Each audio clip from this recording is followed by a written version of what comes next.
Dearly beloved, I have called you here today, because it's traditional for witches to be given their wings on this night. Frankly, I think it's a silly idea. If it were for me, I would have convened this meeting on October 1st, so by today you'd all be well practiced in the arts, and also in the non-arts. But orders are orders. As it is, we'll just have to wing it, and meet again next Sunday to compare notes. First, the arts. You will see that on the booklet I have prepared for you, I have, by dint of habit, included the famous excerpt which we will now all recite together. Fillet of a fenny snake. In the cauldron boil and bake. Eye of newt and toe of frog. Wool of bat and tongue of dog. Adder's fork and blindworm's sting. Lizard's leg and owlet's wing. For a charm of powerful trouble. Like a hell broth boil and bubble. Now, with that out of the way, I have some serious news to impart. 11 months ago, give or take a couple of days, an 83-year-old woman who was not even one of us was burned alive in Pliny, Dulge County, Romania, by a neighbor who believed she was a witch. You know how easy it is for people to point their finger toward us? Just because we wear black, or because we have a wart on our faces, or because we have pointy noses and slash or pointy chins, with or without hair sprouting from them. That's why I have opened an undercover beauty clinic. You will find a voucher for $200 off treatment in the fold-over pocket in the back cover of the booklet, which, by the way, also contains the program for this evening. Applause. Thank you. You all know that whenever something untoward happens, people will never blame their own stupidity. They will look around for someone to blame for the collapsed building, the sick animals, the broken dam, the warehouse fire. I am told by my friends in mainland Europe, Asia, and Australia, that some zealots are blaming witches for global warming and COVID-19, citing spells gone drastically wrong. And who better to blame than the goth who does not make eye contact? Or the toothless, homeless, bag lady? Or the woman who is a tad soft in the head? Who better than the arthritic old lady who cannot stand up straight? Or the woman with no male relatives to protect her? Who better than a midwife who could not save 3 babies in succession, although it was clear that they would not have made it, even had they to be born in a 5-star hospital? Or the woman who has not washed herself for weeks? Who better than the childless widow with a nose ring? Or the elderly spinster who had epileptic fits?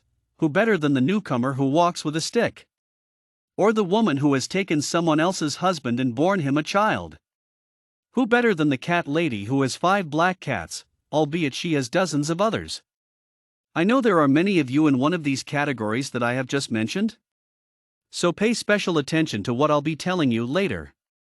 Trawling through the Rasputitsa of social sites, I have collected dozens of such stories, but I will spare you the dire details. I will tell you, however, that an estimated 3 million witch trials took place between 1450 to 1750, and around 60,000 people met gruesome deaths. At least 2,500 Scots were tortured and killed in satanic panic begun by James VI. Remember that his treatise, Demonology, inspired the 3 witches in Shakespeare's Macbeth. Let's not forget that he was aided and abetted in this by the bogus Great Witch of Balwearie, Margaret Aitken. May I remind you that she had been arrested for witchcraft in Fife, and tried to save her skin by insisting she could identify other witches just by looking in their eyes. Thank heaven for Marion Walker, it was women like her who fought against the socio-historical construction of woman equals evil equals witch because of her mother, the transgressive Eve. Loud boos. But let's not digress. Mustard seed, buttercup, chamomile, snapdragon, asafoetida, cedar sap, dill, wild lettuce. Ordinary people use them for food or medicine as a matter of course. But when we call them eye of newt, toe of frog, blood of Hestia, calf's snout, devil's dung, Kronos' blood, semen of Hermes and Titan's blood, people look askance at us and plot and plan to destroy us. Actually, the records show that if enough people started gossiping about the possibility that a woman might be a witch, the chances were that soon there would be witnesses who saw her doing something that only witches would do. Louder boos. Over the years, misogynists with power have touted the fallacy that women are witches by their very nature. Go to page 5, please, for an excerpt from The Hammer of Witches, Malleus Maleficarum, written by the Inquisitor Heinrich Kramer and published in 1486.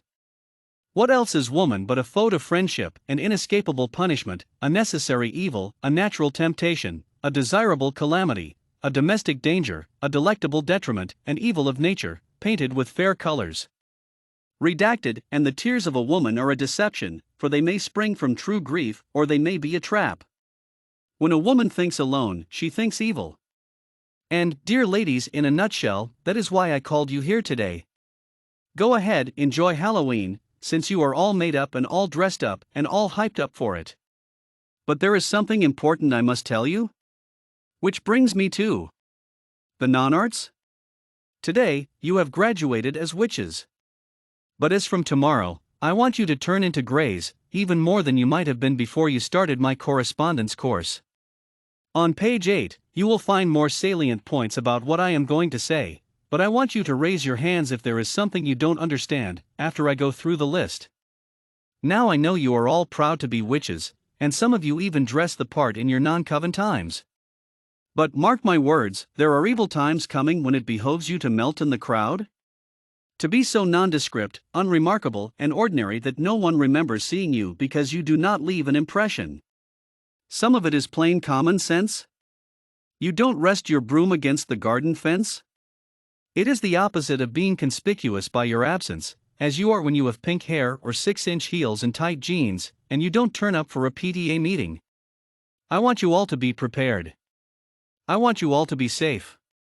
So, let's run through the half a dozen points, one by one. 1. Avoid eye contact. This stimulates the brain to form memories.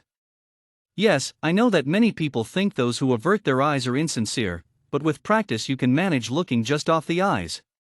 2. Behave predictably. Okay. I can see a couple of you look puzzled. It means that you have to behave like the crowd. If there is a loud noise, you look toward the source and act suitably surprised. If someone comments about the weather, agree? And so on. 3. Dress for the part. I don't want you to get all your clothes from charity shops.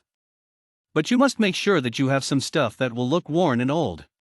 Designer togs, like expensive watches and shoes, draw attention. 4. Learn camouflage. I don't want you to wear army fatigues. As I have been saying, I want you to blend in. This means that you avoid anything that will catch the light and betray your presence, if you are hiding somewhere, or trying to escape from a situation. This means that your glasses, and your watch, should have non-reflective glass. Ditch the jewelry and the brass buttons. And the braces and gold teeth, if you have any. 5. Color coding. Avoid colors that will leave an impression on people.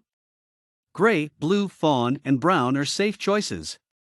Always carry something that can transform your appearance: sunglasses, a wig, or a hat. A reversible t-shirt is only good if you can change it where no one can see you do it. 6. Smells matter.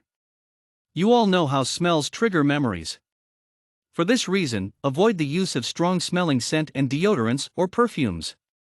Think of when you can smell cigarette smoke or on someone's clothes, or curry or garlic on their breath.